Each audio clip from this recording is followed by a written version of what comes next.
Abra sua Bíblia em Lucas, capítulo 2. Deixa a Bíblia aberta aí. Nós vamos caminhar do versículo 2 ao versículo 1 ao versículo 20. Lucas 2, de 1 a 20. Nós vamos ler o texto na medida em que formos avançando na mensagem. E nesta manhã, eu quero apresentar a vocês um cântico na vigília, ou nas vigílias da noite. Um cântico nas vigílias da noite.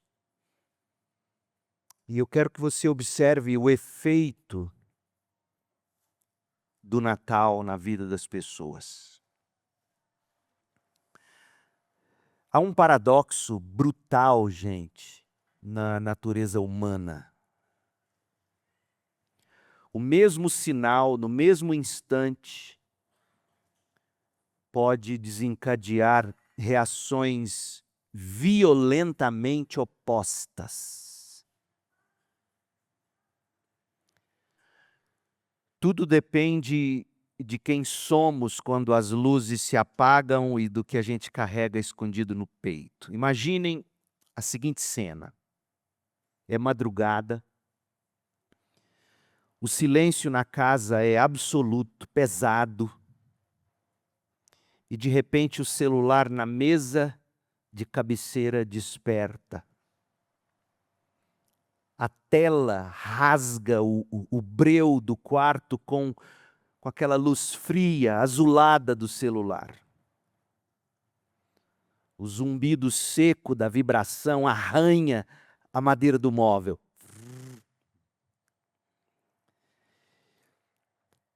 E aí você se pergunta, e então, o que acontece dentro de você quando algo assim se passa?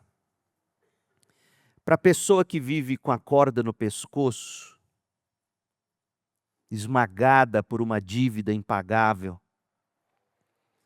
para quem guarda um segredo sujo, ou vive na iminência de uma tragédia, o clarão repentino do celular é um golpe físico. O som do celular que vibra é o som do terror, o estômago embrulha, o sangue foge do rosto, e naquela fração de segundo, a mente projeta os piores cenários. Quando chega a notificação. Descobriram tudo? O credor me achou? A catástrofe finalmente chegou? Veja, para a consciência pesada, a notificação no celular não é um aviso, é uma sentença. Ela soa como uma ameaça. Mas mude o cenário agora. Pense nos pais que estão com os olhos pregados no teto, deitado na cama, incapazes de dormir, aguardando o filho que está na estrada voltando para casa. Ou pense em alguém que você espera com a sua alma por um fio. Você está esperando a resposta da pessoa amada. Aquele mesmo som, na mesma hora escura, é a música mais doce do mundo. Meu filho está chegando. Ela disse sim. O coração também dispara, mas não de pavor. O coração dispara de uma expectativa elétrica, de um alívio que faz as mãos tremerem de alegria quando você pega no aparelho. É o som da vida, é a confirmação da chegada. O evento externo é idêntico, uma luz, uma vibração sobre o móvel, mas a condição do coração, o medo que corrói o coração, ou a esperança que sustenta o coração, é o que vai definir se o brilho e o som da notificação do celular é um ataque ou um abraço. Depende do que você guarda no peito. E nesta manhã, quando a gente lê o Evangelho de Lucas, capítulo 2, a gente testemunha o instante preciso em que o céu quebrou o silêncio, com uma notificação. O céu iluminou o firmamento da meia-noite. O céu enviou a notificação suprema à terra. Disse o anjo, leia em Lucas 2, versos 10, 11 e 12. Olha a notificação do céu. Disse o anjo, não tenham medo, pastores.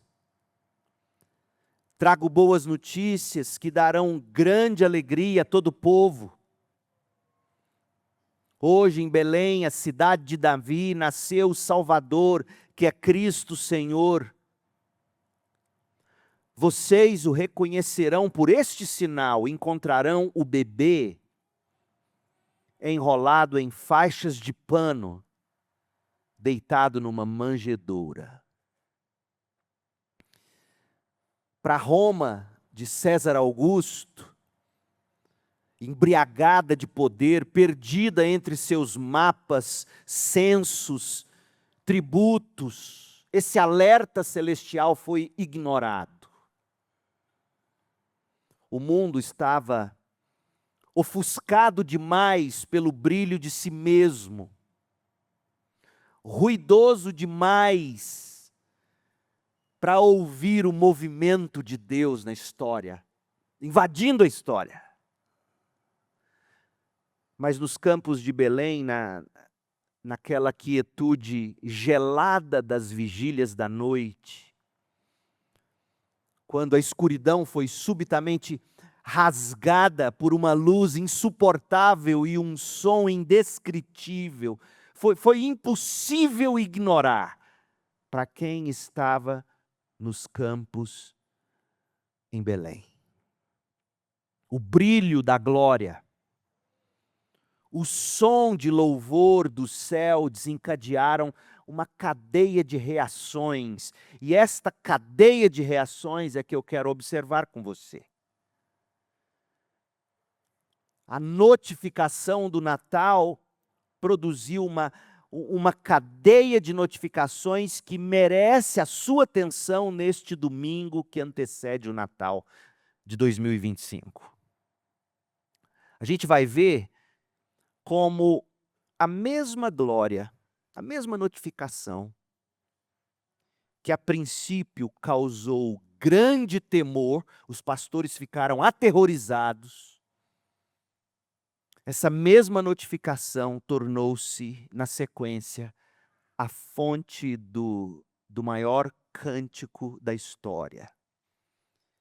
E o meu desejo é que você saiba discernir qual é o verdadeiro efeito da mensagem do Natal sobre a sua vida. Ou qual deve ser o verdadeiro efeito. Acompanhem comigo a caminhada através de Lucas 2, de 1 a 20, e preparem-se, viu? Preparem-se para descobrir como essa notícia converteu a angústia do medo no coração dos pastores em motivo de adoração. Nós estamos com os pés no distrito de Efrata, em Belém. Deus já havia depositado a semente divina no silêncio do ventre de Maria, Lucas 1, de 26 a 38. E agora Deus planta um pensamento na mente de César Augusto. O mesmo Deus que plantou Jesus no ventre de Maria, planta na cabeça de César Augusto a ideia de acionar as grandes engrenagens da história num movimento irrevogável que transformaria o mundo para sempre. Olha o que Deus planta na cabeça de César Augusto, verso 1, Lucas 2, 1. Naqueles dias, nos dias em que Jesus estava sendo gerado no ventre de Maria. Você precisa ler a Bíblia prestando atenção em cada palavrinha e cláusula e frase, do contrário você perde o sabor. Naqueles dias, o imperador Augusto decretou um recenseamento em todo o Império Romano. Esse foi o primeiro recenseamento realizado quando Quirino era governador da Síria. Todos voltaram à cidade de origem para se registrar. Observe, o mundo romano estava em convulsão. Multidões estavam tomando as estradas, carregando seus pertences. Essa multidão estava forçada a cumprir o decreto imperial, o decreto do implacável Augusto. E para César Augusto, o objetivo era frio, claro. Ele queria contar cabeças para cobrar impostos. O taxade, como estão dizendo por aí. Essa era a manchete oficial que corria pelas províncias. Vem impostos por aí.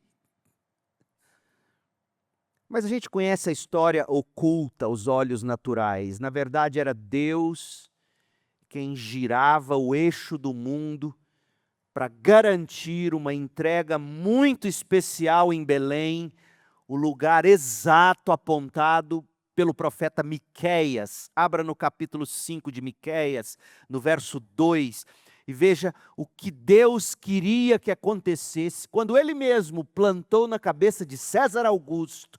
É hora de ligar a engrenagem, ponha o império em movimento. Maria precisa estar em Belém.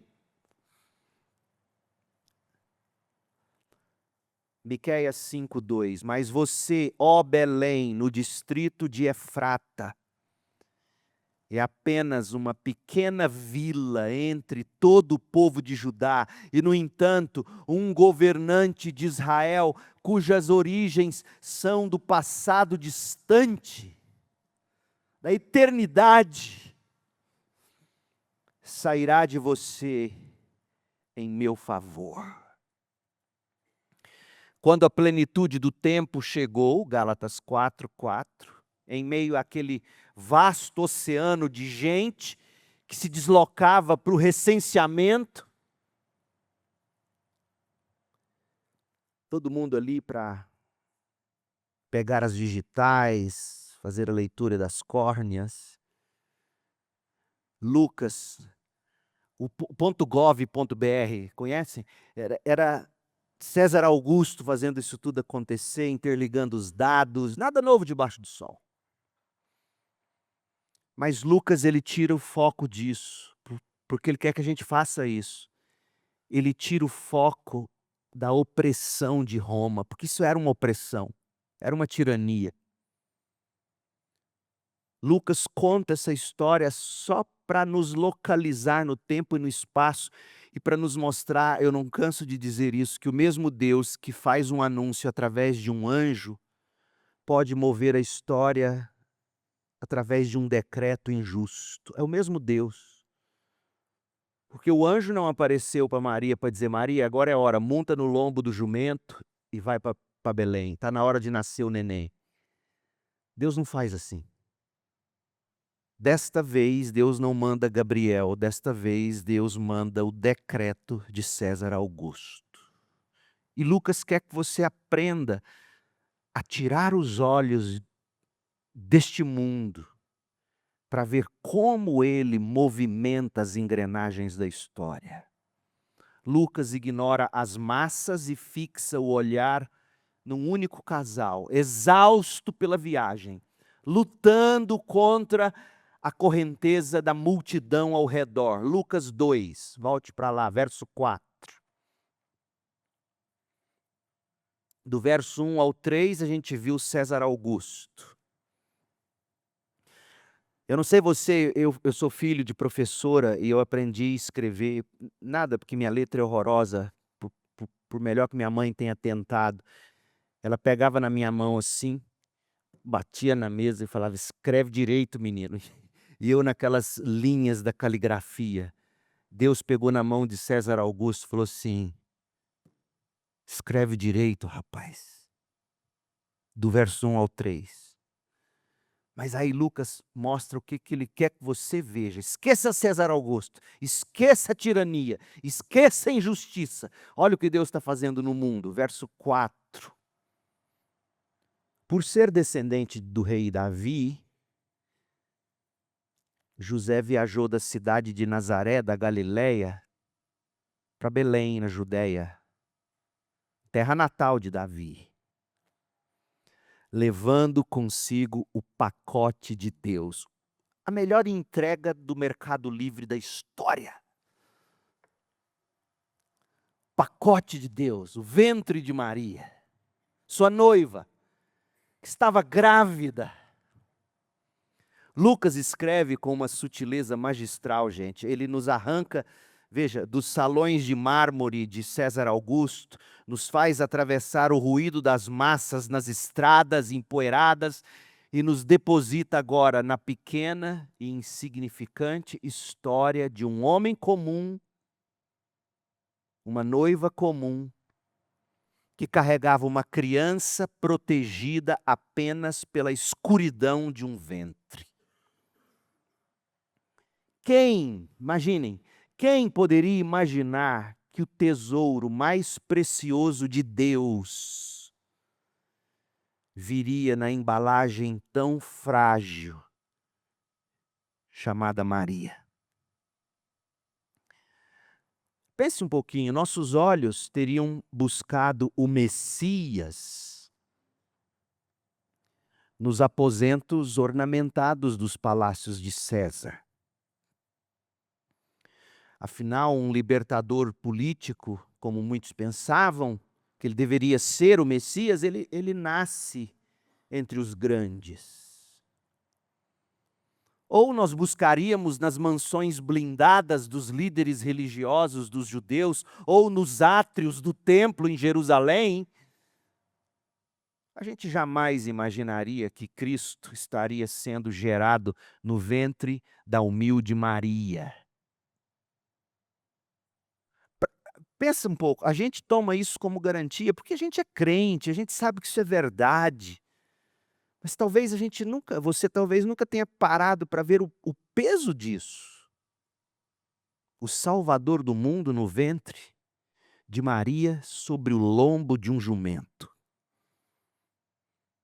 Aos olhos do mundo, Maria era apenas mais uma jovem grávida, sobre o lombo de um animal, carregando, aliás, o peso de um escândalo.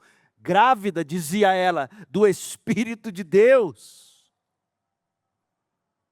Ela não passava de uma mocinha grávida sobre o lombo de um jumento, carregando o peso de um escândalo e a poeira da estrada. Era só isso aos olhos do mundo. Como a gente tem dificuldade de ver o mover de Deus, não é verdade? O agir de Deus. Honestamente, você teria a audácia de desenhar um cenário assim para a entrada do Rei dos Reis no mundo? Eu duvido. Só Deus. Lucas avança com detalhes que de tão modestos para a chegada do Salvador, do Messias prometido de Israel, beiram ao absurdo. Olha o que Lucas escreve no verso 6. E estando eles ali, chegou a hora de nascer o bebê. Você consegue enxergar agora que tudo que se falou sobre César Augusto era para chegar nesse ponto. Lucas está te mostrando, olha como Deus age. Nem sempre Ele vai agir na sua vida mandando um anjo. Às vezes Ele vai agir na sua vida mandando um decreto injusto. Uma doença inesperada. Uma demissão injusta. Você consegue entender isso? Um abuso. Uma injustiça. Tudo isso para chegar e dizer: chegou a hora de nascer o bebê. Ela deu à luz seu primeiro filho, seu primogênito. Lucas está dizendo que ela teve outros, dela mesma, depois que ela se casou com José. Mas Cristo é o primeiro, ela era virgem. Um menino. Envolveu-o em faixas de pano, deitou numa manjedoura. E olha que coisa. Porque não havia lugar para eles na hospedaria. Quem é mãe sabe, imagina você tendo que pegar seu bebê. Não tem vaga no hospital, não tem maternidade, não tem cama, não tem hotel, não tem nada. E você deita esse menino num coxo onde jumento come. Por séculos, esses 2 versículos simples têm preenchido a imaginação dos maiores pintores e escritores que criaram cenas de beleza artística. Eu conheço pessoas que colecionam presépios. Eu também acho lindos presépios. Quem de nós nunca se deixou enganar por uma imagem retocada da natividade? Olha essa aqui que belezinha. Se bem que isso aí não é a manjedoura, são os pastores em Belém. É inteligência artificial.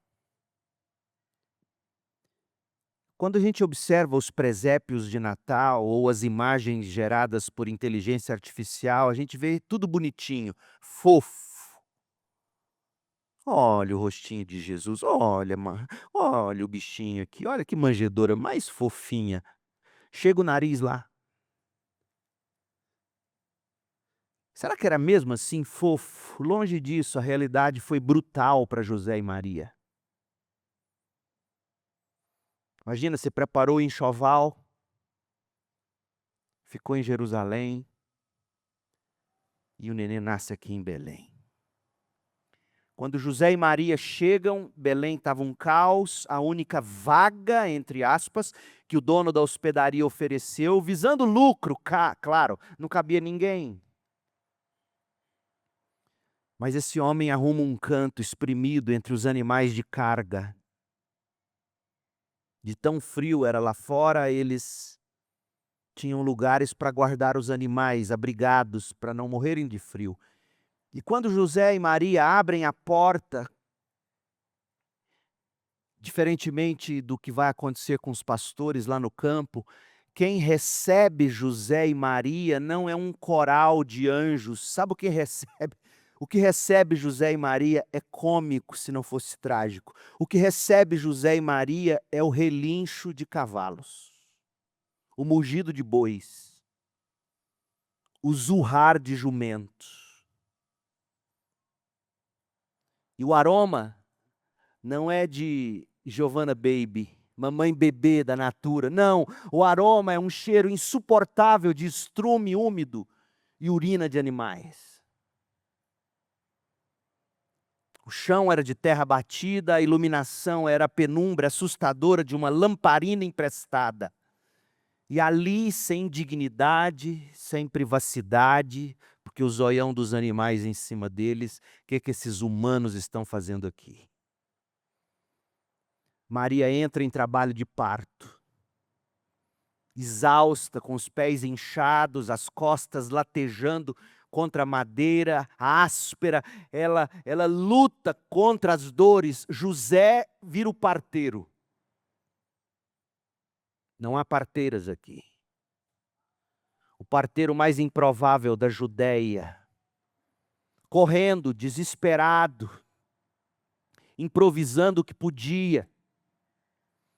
O manto sujo de poeira da estrada virou lençol para Maria deitar. Um coxo de comida sujo virou berço, feno velho virou colchão, trapos pendurados viraram toalhas. Entre o suor, o sangue e a sujeira do estábulo, com um último esforço sobre-humano, o trabalho de parto acabou. Jesus nasceu, o Messias chegou. Imagine a cena, meus irmãos. por alguns momentos preciosos, naquele silêncio, recuperado após os berros de dor, José e Maria tiveram o pequeno Salvador só para eles. E enquanto os três se aconchegavam para se aquecer na noite fria de Belém, eles contemplavam o belo bebê. Do outro lado do mar, em Roma, César Augusto dormia aquecidinho, seguro, nos seus lençóis egípcios, sobre um leito de luxo. Quais foram os sonhos que César Augusto teve naquela noite? Teriam sido sobre suas conquistas militares, sobre a adoração das massas que reverenciavam ele como um ser divino. Mal sabia Augusto que um rei infinitamente maior do que ele tinha acabado de invadir a história. Aquele que estabeleceria seu reino eterno, não com espadas, mas a partir de um coxo de animais. Diante dessa cena crua na hospedaria, a gente é tentado a pensar que José, Maria e Jesus foram vítimas de um acaso infeliz. Pensem, se vocês fossem próximos a eles, amassem eles, gostassem deles, olhassem para aquilo tudo, humanamente, seríamos tentados a dizer: que desgraça viver sob esse regime romano. Olha o que aconteceu.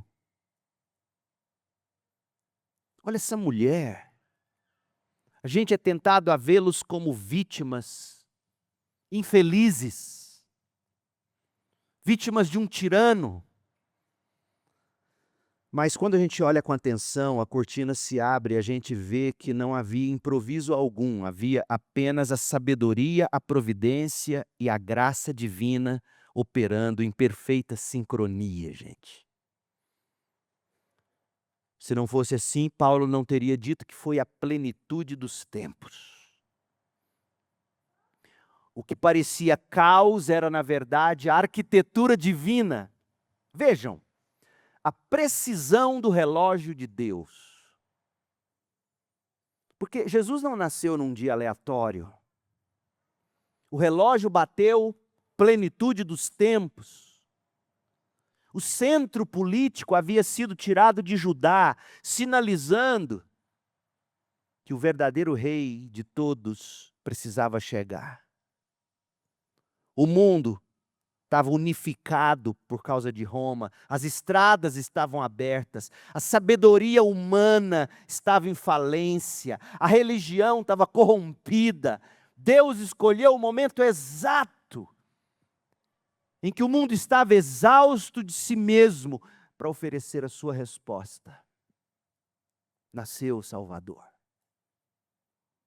A precisão do relógio de Deus, a exatidão do mapa de Deus. César Augusto, em sua arrogância, gente, ele pensou que estava movendo o mundo para encher seus cofres. E de certo modo estava. Mal sabia ele, entretanto, que era apenas um instrumento, um jumento, nas mãos do Todo-Poderoso, movendo Maria para cumprir as profecias de Miqueias. Não se deixe enganar, povo de Deus. Ouça o que eu vou te dizer. Não se deixe enganar. Eu sei que 2026 nos assombra. Homens poderosos assinam decretos, mas é Deus quem cuida da geopolítica dos homens. Não tenha dúvida disso. Homens poderosos assinam decretos, mas é Deus quem faz o atlas da história. Notem, por fim, a compaixão no modo de Deus agir. Por que uma manjedoura, gente? Por que essa pobreza abjeta? Não foi um acidente de hotelaria, ponha isso na sua cabeça, foi uma escolha soberana. Lucas fala que o sinal é que ele estaria sobre uma manjedoura. O sinal, é um sinal.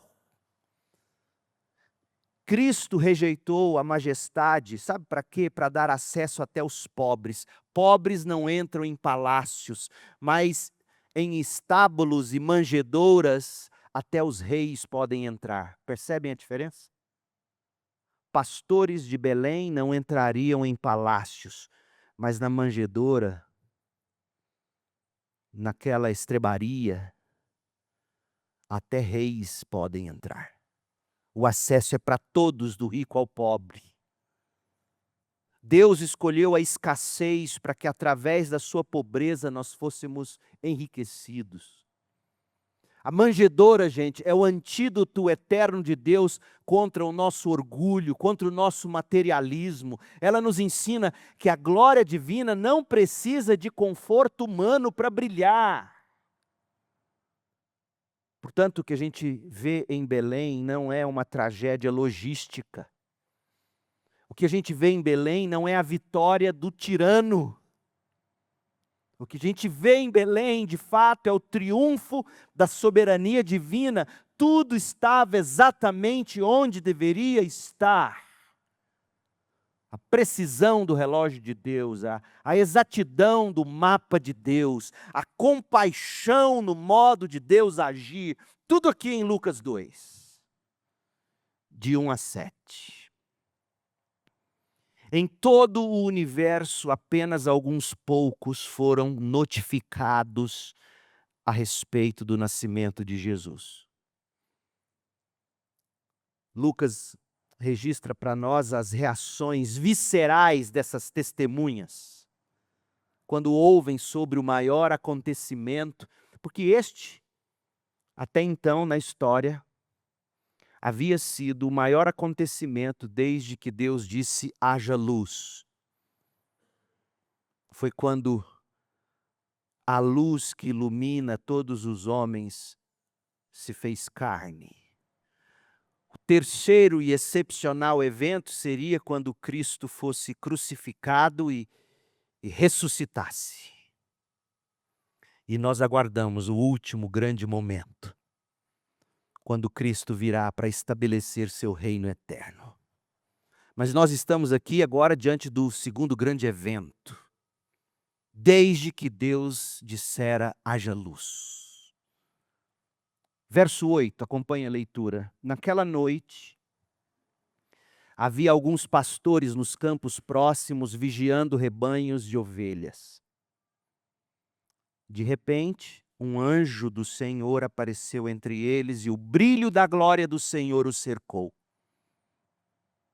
Ficaram aterrorizados, mas o anjo lhes disse: não tenham medo. Trago o evangelho. A palavra evangelion. Trago boas notícias.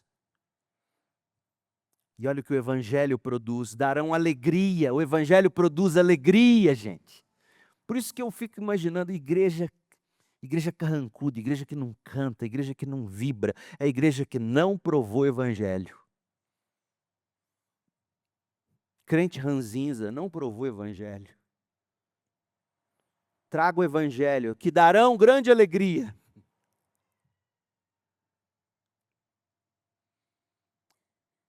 Ontem eu conversava com o Marcelo, a gente orou muito por eles, por ele e pela Silvia. Primo do Ed, perdeu o Pedro, filho de 18 anos, para o câncer. Vocês se lembram? Em fevereiro vai fazer 1 ano. E eles estavam no casamento do Vinícius, ficou para a cerimônia, mas não ficaram para a festa.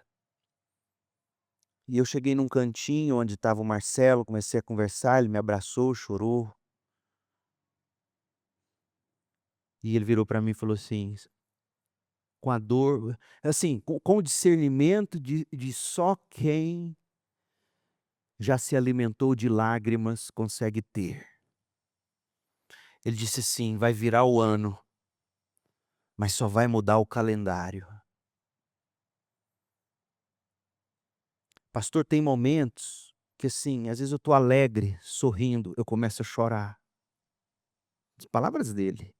Às vezes eu estou trabalhando, distraído, lembro e choro. Às vezes eu estou chorando, eu começo a sorrir. Aí eu falei: Marcelo, sabe o que é isso? É o que Paulo escreveu em 2 Coríntios 6, verso 10.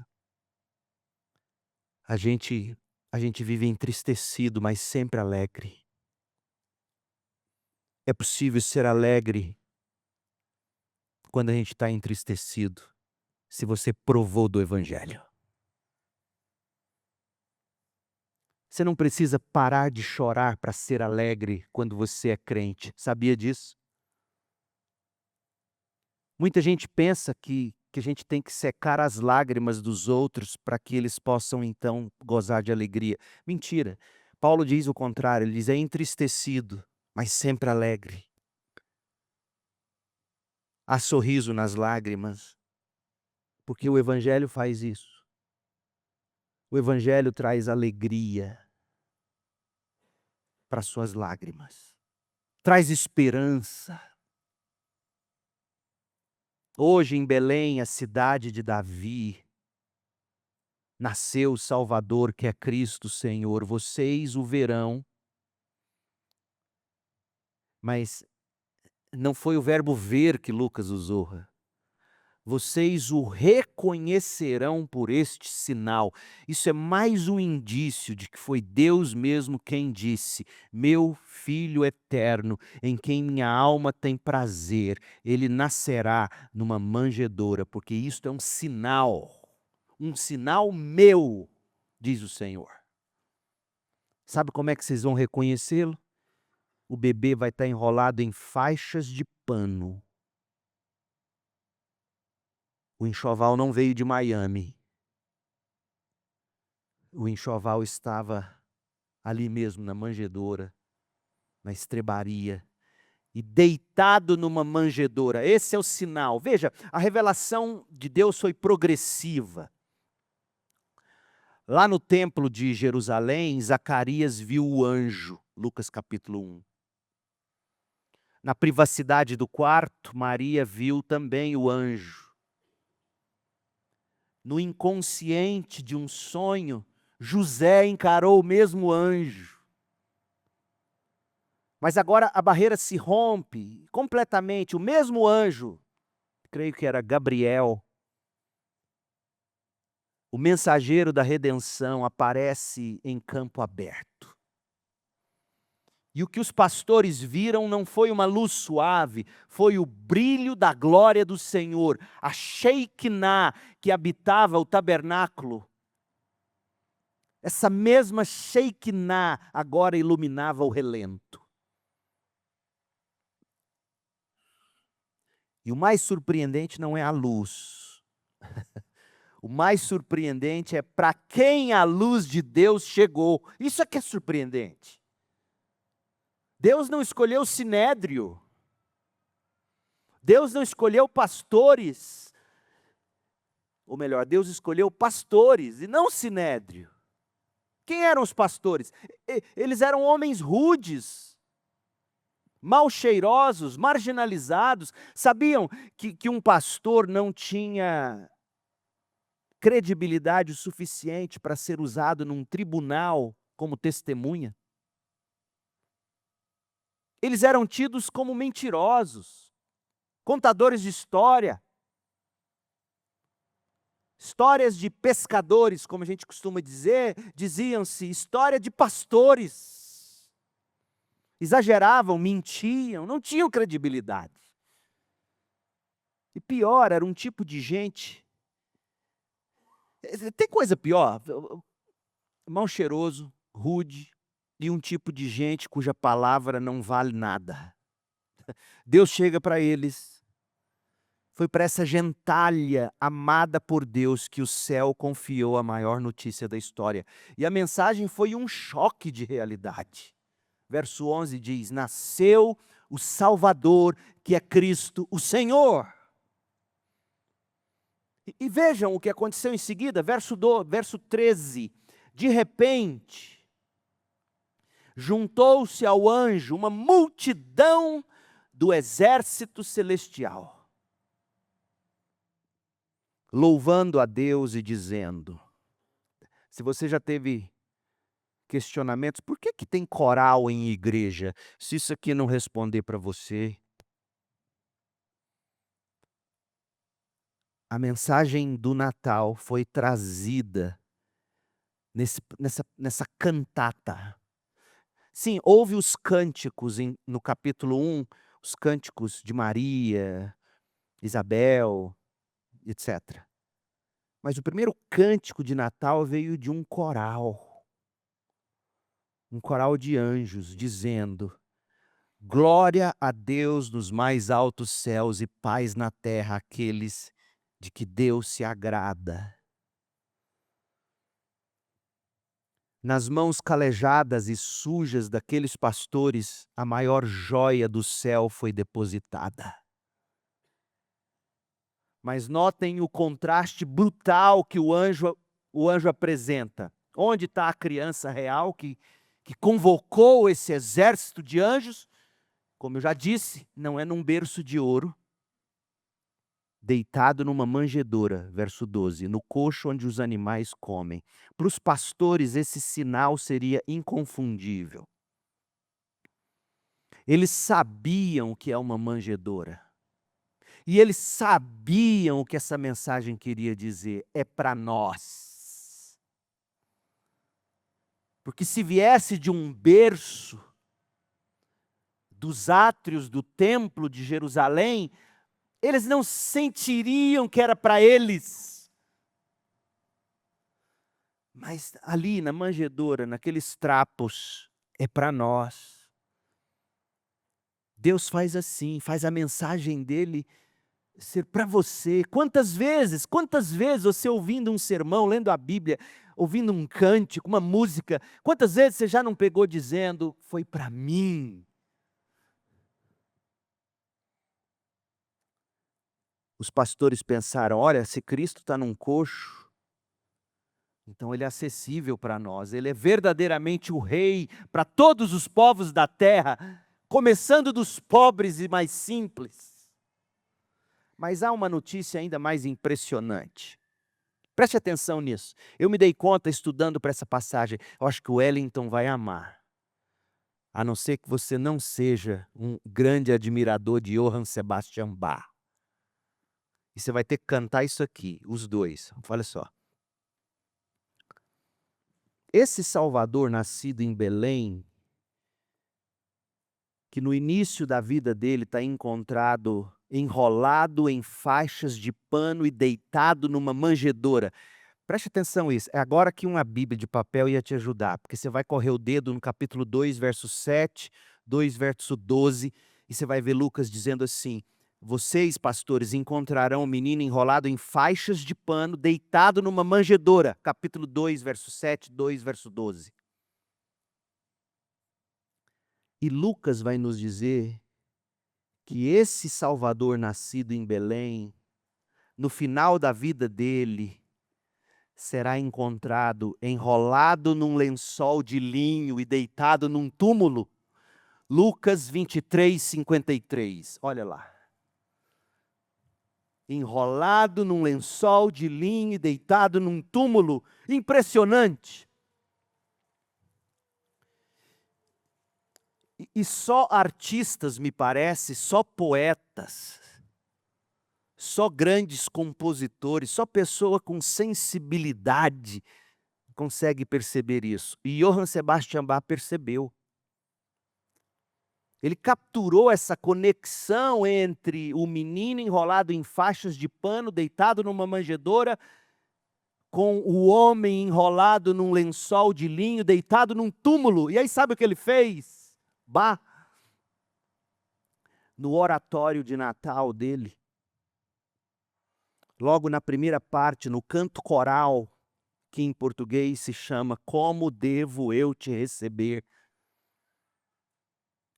Johann Bach surpreende o ouvinte quando ele utiliza, para cantar esse cântico do oratório de Natal, ele utiliza a melodia do hino dele, Ó Fonte Ensanguentada, tema central de outro oratório dele, A Paixão segundo São Mateus. Então, quem ouve Bach, conhece Bach, eu ouço, eu gosto, mas eu não tenho essa sensibilidade, eu nunca notei isso. Não pense você que o pastor Leandro é culto. Não, eu li isso.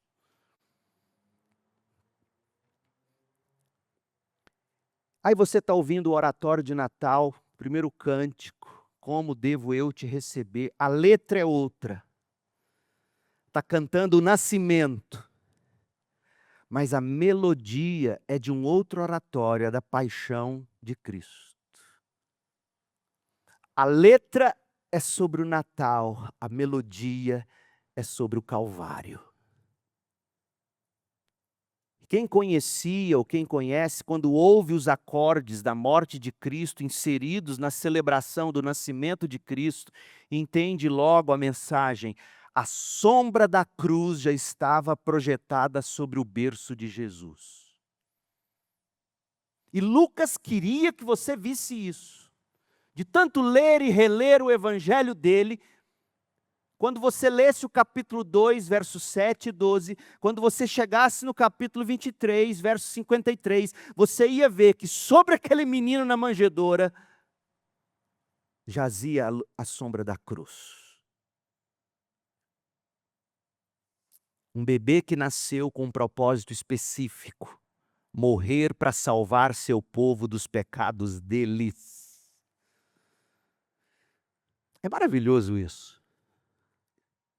Veja como o evangelho te faz querer até elevar seus gostos musicais. Como eu gostaria que você saísse daqui querendo, eu quero aprender a ouvir Bach, eu quero aprender a ouvir esses oratórios, eu quero. Faz isso, crente. Saia desses enlatados gospel. Sai disso um pouco. Faz mal. Ouve coisa boa, ouve coisa sublime. Bach, todas as partituras de Bach eram assinado com SDG, só lhe deu glória. Ouça isso. O texto de Lucas nos diz, Lucas 2, que diante da glória súbita os pastores ficaram aterrorizados, verso 9. A primeira reação à manifestação de Deus não foi pulos de alegria, foi de terror, pânico. Mas o anjo corta esse medo com uma ordem penetrante, graciosa, dizendo no verso 10, não tenham medo, traga o evangelho, não tenham medo do evangelho. Não tenham medo do evangelho. Parece que Paulo conhece essa anunciação quando ele diz, olha, eu não me envergonho do evangelho, porque vergonha é um sintoma do medo. Você acha que Paulo não conhecia essa história, meu Deus do céu? Foi ele quem mandou Lucas escrever esse evangelho.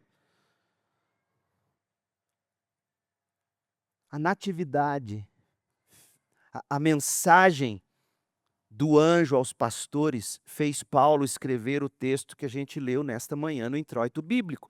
Fez Paulo escrever Romanos 1, 16 e 17. Pois não me envergonho do evangelho, a mesma palavra, não me envergonho da boa notícia. Por quê? Porque é poder de Deus para salvar.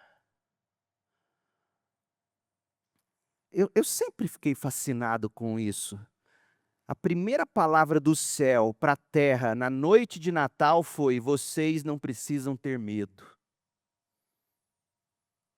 A reação dos pastores revela, na verdade, algo mais profundo do que aquele susto momentâneo com uma aparição sobrenatural.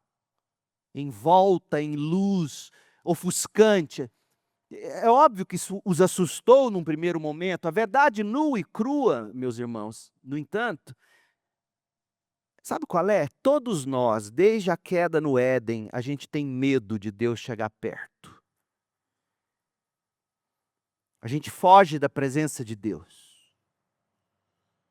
A gente disfarça o medo da gente. Sabe como que a gente disfarça? A gente tenta revestir o medo com folhagem de religiosidade, de filosofias, de ativismo religioso. Mas esse medo emerge na nossa consciência toda vez que Deus chega perto da gente.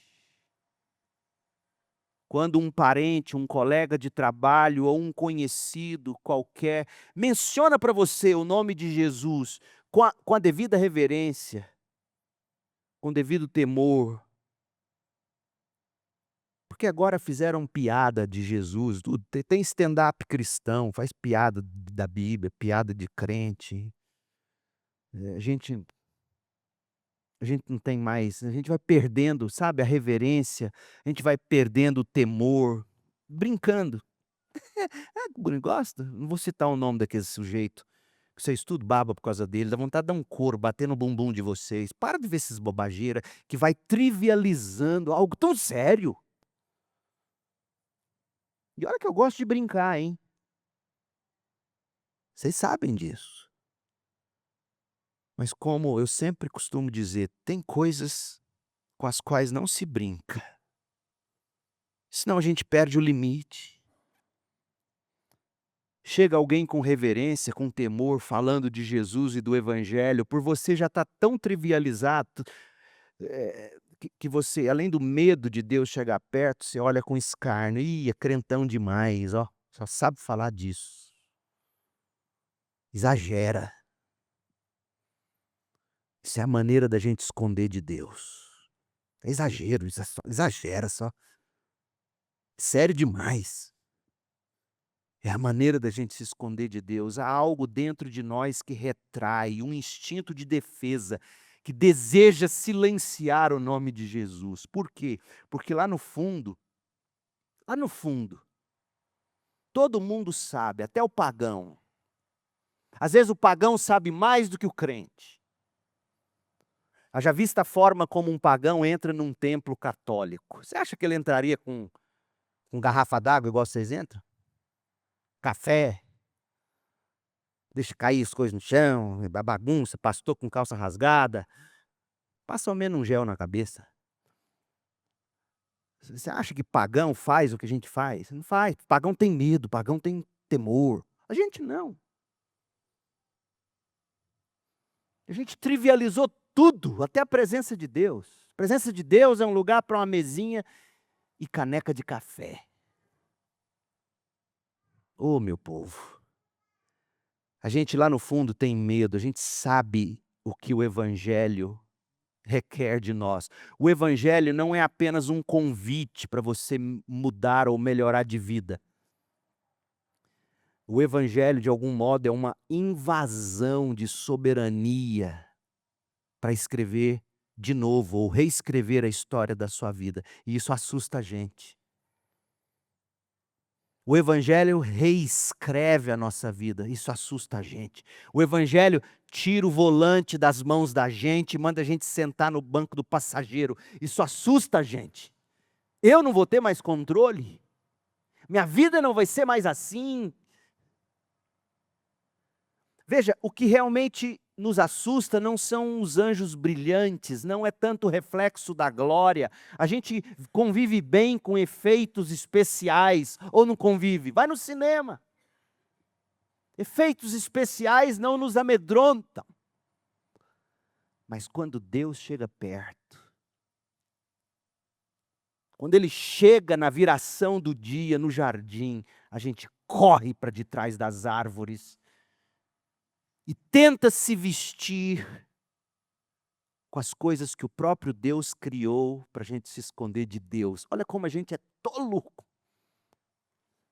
A gente se esconde atrás de árvores que Deus criou, com folhas que Deus criou. Nós somos tolos. Porque a gente não quer perder o controle pessoal, a gente não quer o decreto de Deus sobre a nossa vida. E quando o evangelho chega perto de verdade, chega junto de você, a nossa mente explode com medos práticos. A gente começa a pensar assim: o que vai acontecer se eu entregar meu coração totalmente para Cristo? O que vai ser da minha vida? O que as pessoas vão dizer de mim? Como é que a minha família vai me tratar? O que meus amigos vão dizer? Eu vou ter que parar de beber? Eu vou ter que parar de fumar? Eu não vou poder mais fazer isso? Como é que minha família vai me tratar? Como é que eu vou gastar meu dinheiro? O evangelho toca você inteiro, do dinheiro aos seus deleites. E por isso, num primeiro momento, ele assusta. A gente tem medo de que Deus venha para desmanchar a vida que a gente construiu. A gente tem medo que Deus venha para impedir as realizações dos sonhos que a gente nutriu, dos planos que a gente fez. A gente teme aquele de quem nós mais precisamos. E não é uma loucura o que o pecado faz com a gente? E é exatamente por isso que o Senhor Jesus Cristo, que jaz na manjedoura, enviou seu emissário Gabriel para dizer, antes de tudo, não tenham medo. Num primeiro momento causa medo, num primeiro momento faz você pensar em renúncia, e é assim mesmo. Num primeiro momento diz, você tem que morrer para si mesmo. Mas no final, trará grande alegria. No começo é amargo ao paladar, depois fica doce. Esse é o Evangelho. Sim, no início você vai ter medo de abrir mão de tanta coisa, mas depois você vai descobrir que essas coisas, na verdade, impermeabilizavam seu paladar. Você não sentia de verdade o gosto da vida. Hoje em Belém, diz o verso 11, a cidade de Davi, nasceu o Salvador, que é Cristo Senhor. E Ele está de braços abertos para vocês. Vocês vão ver isso, vocês vão reconhecer o sinal. Ele está enrolado em faixas de pano, um tipo de vestimenta que não afasta você dele, um tipo de lugar que qualquer um pode entrar. E de qualquer jeito. Quem é que pensaria em vestir roupa de festas para entrar numa manjedoura? Ou numa estrebaria, melhor dizendo. Você não precisa de roupa de festa, você não precisa se preparar para entrar num lugar assim, para vir à presença de Cristo, você vem como está, para Ele tornar você a imagem dEle. É como se Deus estivesse dizendo, vocês têm medo de que eu venha para tirar algo de vocês, eu sei, mas vocês estão enganados. Quem tira de vocês é o mundo que vocês tanto amam. Quem tira de vocês é o pecado que vocês tanto amam. Sabe quem é que de fato tira de vocês? Vocês mesmos tiram de vocês. Vocês se sabotam com o pecado. Eu venho de um mundo que dá. Eu não trago uma ameaça, diz Jesus, eu trago boas novas de grande alegria, eu trago o Evangelho, eu vou salvar vocês da ira do meu Pai, eu vou salvar vocês do inferno e colocarei em vocês um cântico novo, não temam.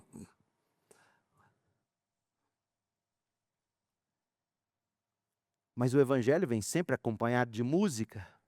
Como é que o anjo diria que traz alegria se não tem boa música? E aí vem o cântico, de repente, juntou-se ao anjo uma multidão do exército celestial, louvando a Deus e dizendo, glória a Deus nos mais altos céus e paz na terra, aqueles de que Deus se agrada. O resultado foi o que os pastores fizeram. Olha o que eles fizeram, verso 15. Quando os anjos voltaram para o céu, os pastores disseram uns aos outros. Parece que Lucas gosta de fazer isso. Lembra dos discípulos indo para Emaús? Lá no final, viraram um para o outro e disseram, porventura não nos ardia o coração? Lucas gosta de colocar pessoas olhando uma para a cara da outra e dizendo, uau, esse é Deus. Os pastores disseram uns aos outros, vamos a Belém para ver esse acontecimento que o Senhor nos anunciou. Veja que eles não vão com ceticismo, eles vão já com fé.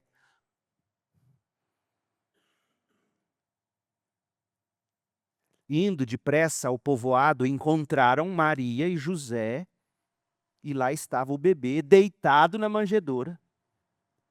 Depois de o verem, Os pastores contaram a todos o que o anjo tinha dito a respeito da criança, e todos que ouviam a história dos pastores ficavam admirados. Eles não debateram teologia, eles correram para ver. Ô meu povo, a fé tem pressa. Pressa de contemplar a verdadeira alegria, Cristo. E esses homens que cuidavam de cordeiros para os sacrifícios no templo de Jerusalém, tornaram-se os primeiros evangelistas a anunciar o Cordeiro de Deus que tira os pecados do mundo. Olha que coisa maravilhosa. Ele é o Cordeiro de Deus, então vamos começar por anunciar esta mensagem através dos lábios de pastores de cordeiros. Mas eles fizeram mais do que apenas ver e falar. Essa é a grande reação do Natal. É isso que o Natal tem que causar em você. Eles adoraram. Olha o verso 20. Os pastores voltaram glorificando e louvando a Deus por tudo que tinham visto e ouvido. Minha esperança é que tudo que eu descrevo possa fazer vocês verem. Tudo que eu digo possa fazer vocês ouvirem. E tudo exatamente como a Bíblia anuncia. Então, os pastores voltaram glorificando e louvando a Deus por tudo que tinham visto e ouvido. Louvando e glorificando a Deus por causa de quem? Por causa de Jesus. Agora, vai lá no final de Lucas. Lucas 24. Olha como é que Lucas termina. Lucas 24, verso 50. Depois, Jesus levou os discípulos a Betânia, levantando as mãos para os céus, abençoou, enquanto ainda os abençoava, deixou-os e foi elevado ao céu. Agora olha o 52. Então os discípulos o adoraram e voltaram para Jerusalém, cheios de grande alegria. Não foi isso que o anjo prometeu?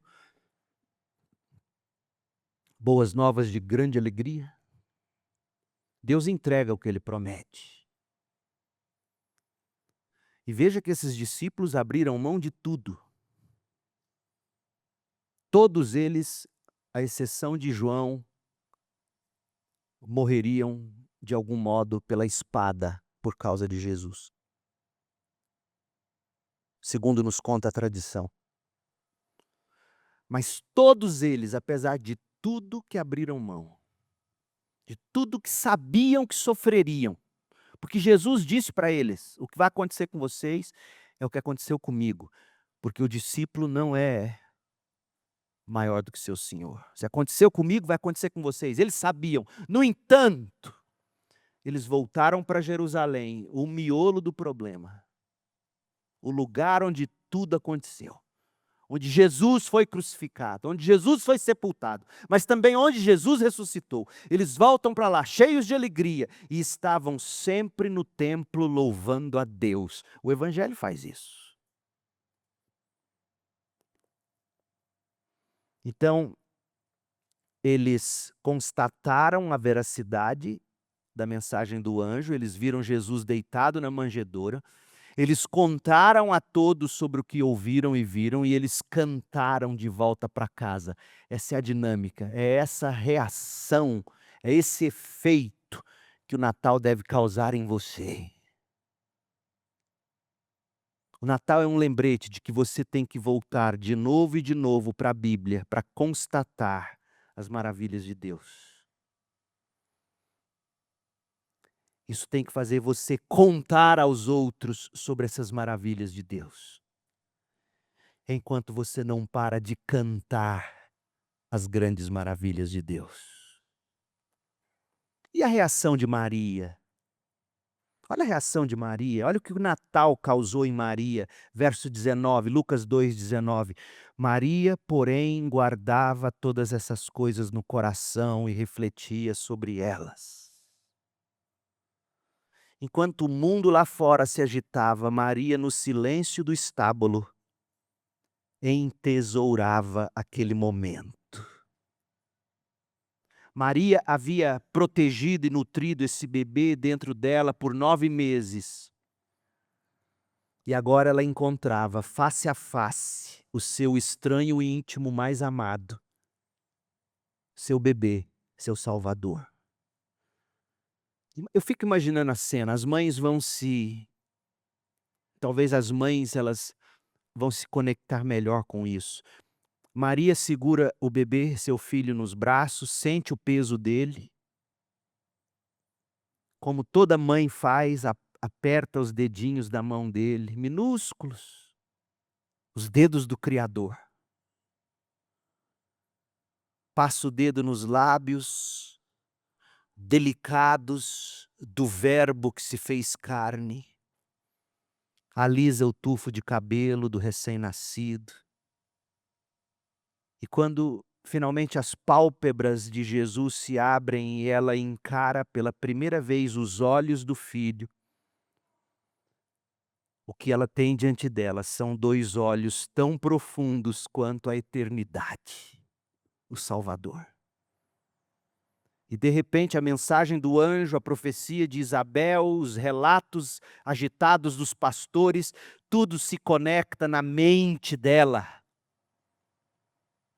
Maria está embalando a divindade, ela está segurando o Senhor do universo, seu próprio Criador, seu Salvador. E naquele momento Jesus começa a chorar. Porque ele é homem. Maria, instintivamente, sabendo que o bebê chora de fome, Maria coloca Jesus junto ao seio para amamentá-lo.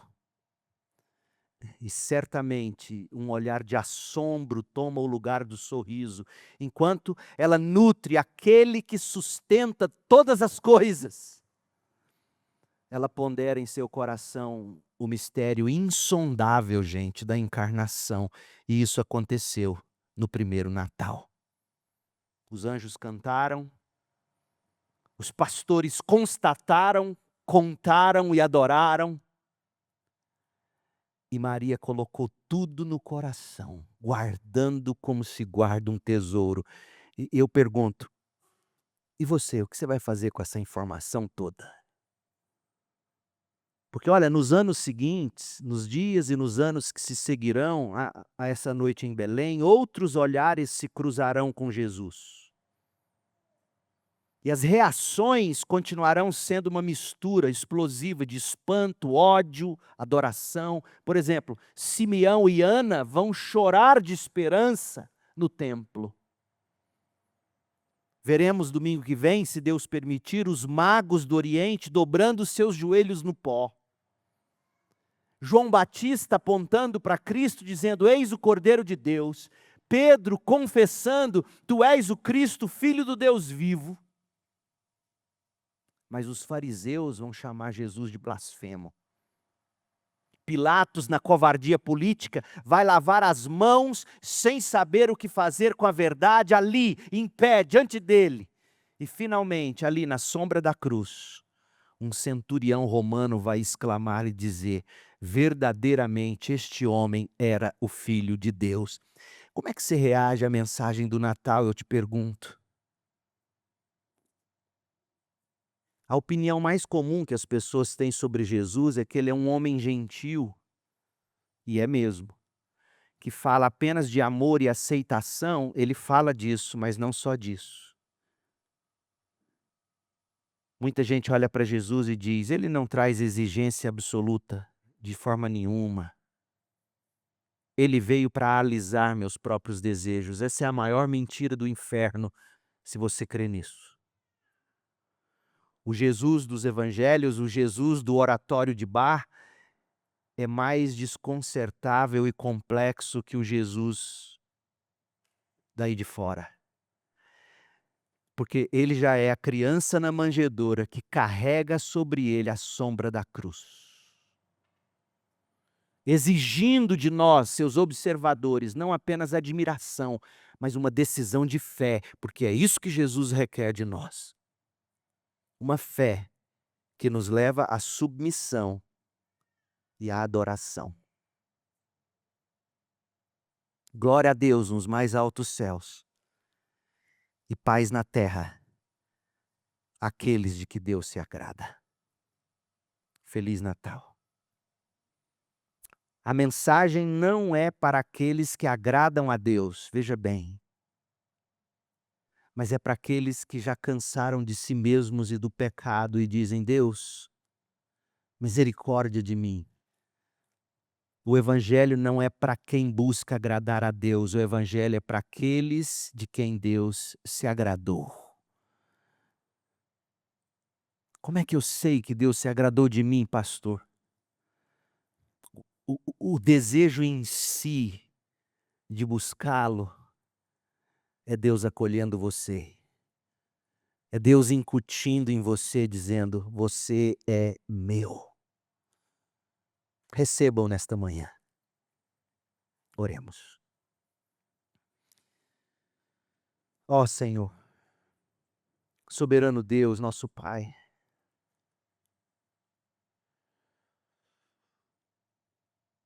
tantas vezes a trivialidade do mundo e da nossa própria vida rouba de nós o encanto do Natal.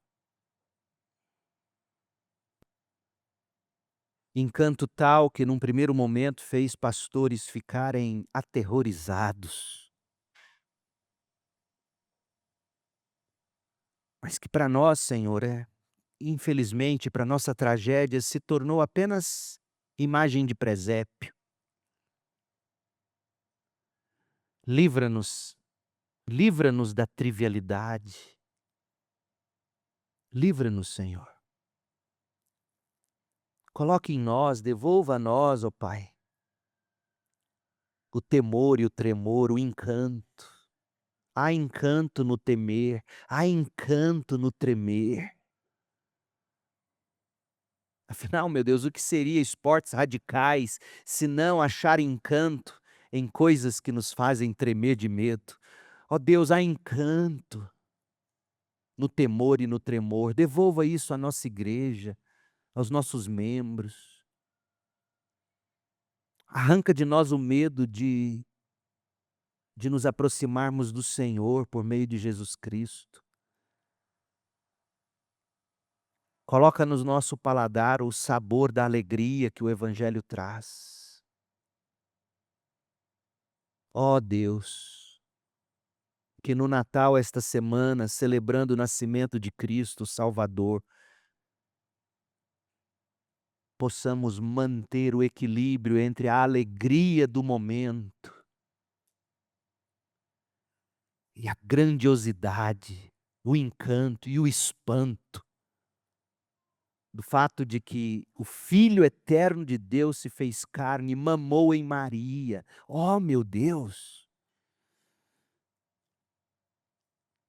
Ele cresceu para viver sem pecados, foi crucificado no nosso lugar, sepultado, mas ressuscitou para nossa justificação. Faça-nos ver isso. Nós oramos pedindo que o Senhor salve pecadores agora. Traga-os a Cristo. Salve aqueles a quem o Senhor quer bem. Salva, Senhor, tuas ovelhas. Nós oramos agradecidos, pedindo que a graça de Cristo Jesus, o amor de Deus, o Pai e a consolação do Espírito estejam sobre nós hoje e para sempre. Amém.